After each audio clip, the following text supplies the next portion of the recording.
Assalamualaikum warahmatullahi wabarakatuh. Saya Jan Saira Ramadini, NIM 210201051. Tujuan dibuat video ini adalah untuk pemenuhan tugas mata kuliah Keperawatan Medikal Bedah 2 dengan materi konsep asuhan keperawatan pada pasien mastoiditis dengan dosen pengampu Ibu Nurse Isnaniar SCAP MCAP. Termasuk pada pengertian mastoiditis. Mastoiditis adalah inflamasi mastoid yang diakibatkan oleh suatu infeksi pada telinga tengah. Jika tidak diobati, dapat terjadi osteomelitis. Mastoiditis adalah segala proses peradangan pada sel-sel mastoid yang terletak pada tulang temporal atau bagian belakang telinga. Mastoiditis kronis adalah suatu infeksi bakteri pada prosesus mastoideus atau tulang yang menonjol di bagian belakang telinga yang berlangsung cukup lama.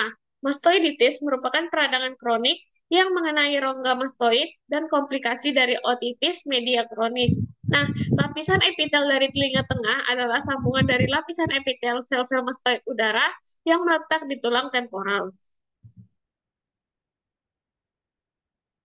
Selanjutnya kita masuk pada etiologi. Menurut Rives, etiologi mastoiditis adalah yang pertama menyebarnya infeksi dari telinga bagian tengah, infeksi dan nanah mengumpul di sel-sel udara mastoid. Yang kedua, mastoiditis dapat terjadi 2-3 minggu setelah otitis media akut.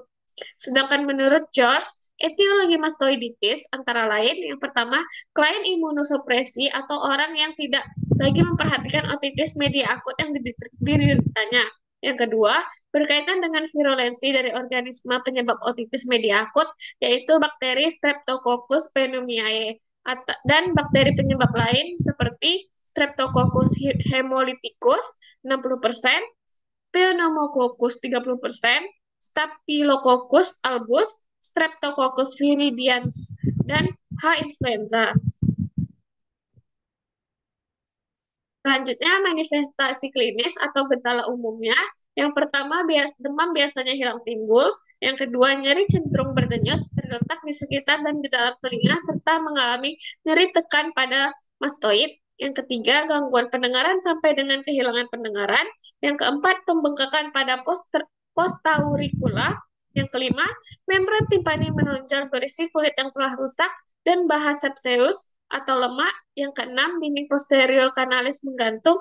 Dan yang ketujuh, keluarnya cairan yang melimpah dari melalui telinga dan berbau. Gejala dari keluhan penyakit ini didapatkan keluarnya cairan dari dalam telinga yang selama lebih dari 3 minggu.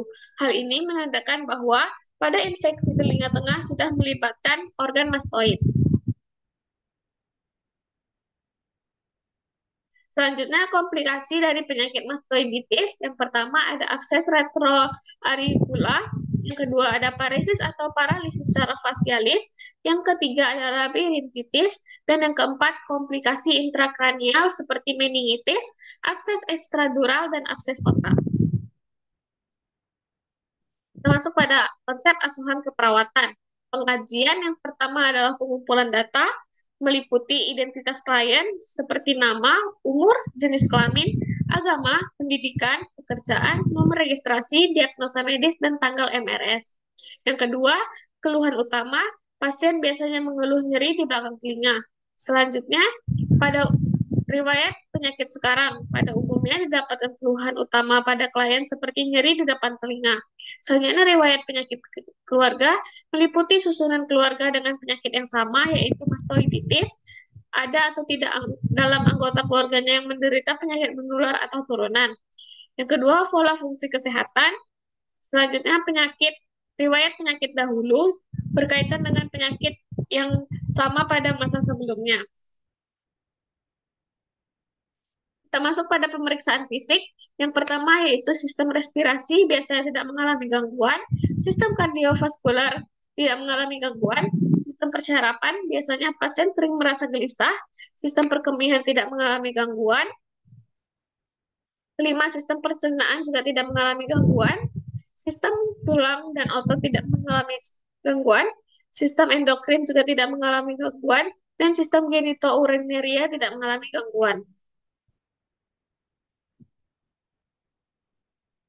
Diagnosa keperawatan Diagnosa keperawatan yang muncul pada pasien mastoiditis antara lain, yang pertama nyeri akut berhubungan dengan peradangan pada tulang mastoid akibat infeksi, yang kedua peningkatan suhu tubuh berhubungan dengan proses inflamasi, yang ketiga perubahan persepsi atau sensori auditoris berhubungan dengan kerusakan pendengaran, yang keempat resiko inversi berhubungan dengan kerusakan jaringan, yang kelima ansietas berhubungan dengan ketidakmampuan untuk berkomunikasi, dan yang keenam, gangguan harga diri berhubungan dengan stigmasi berkenaan dengan kondisi.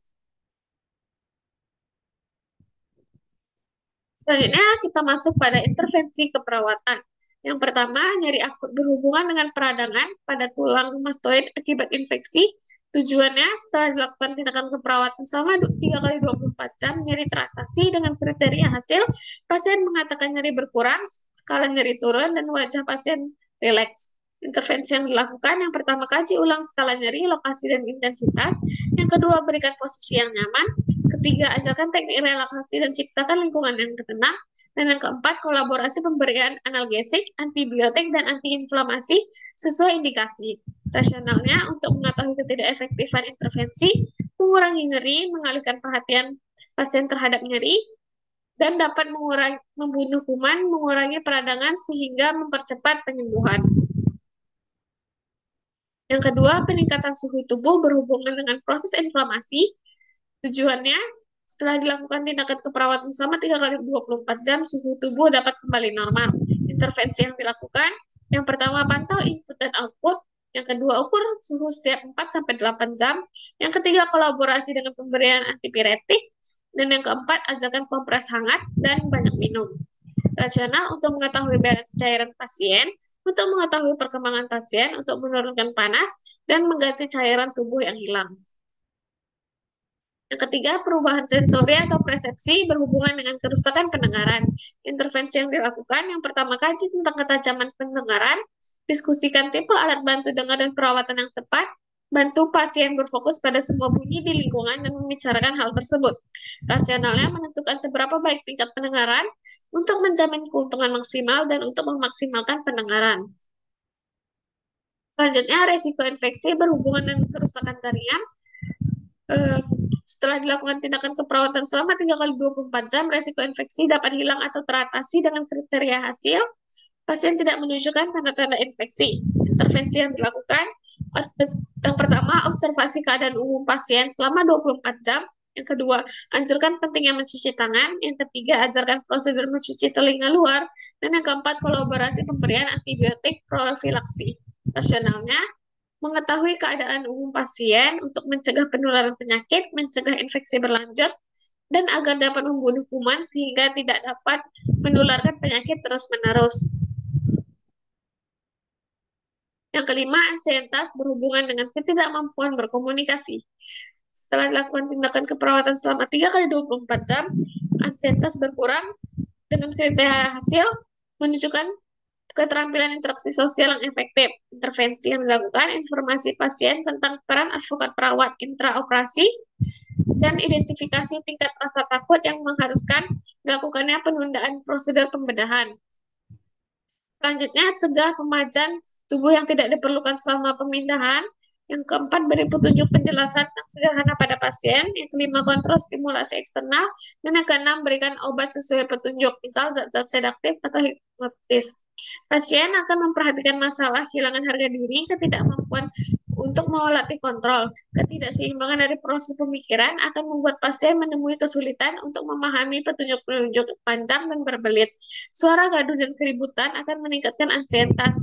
Untuk meningkatkan tidur di malam hari sebelum pembedahan dan meningkatkan kemampuan coping. Baiklah, hanya itulah yang dapat saya sampaikan. Apabila ada kekurangan dan kesalahan, saya mohon maaf. Wabillahi taufik wal hidayah. Wassalamualaikum warahmatullahi wabarakatuh.